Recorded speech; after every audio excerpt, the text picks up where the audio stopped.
for your GPU. Mounting GPU right here, we have the 3060 Ti RTX. Fits right in here. Pretty short one as well.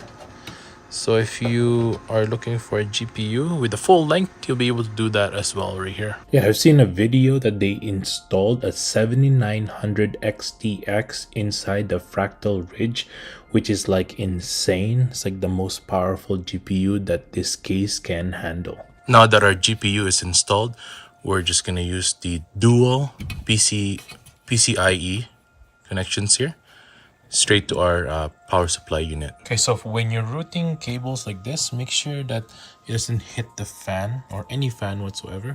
So you're just looking at the fan right here and also the GPU, making sure that wires are set straight as well. Somewhat routing here, again, not hitting anything.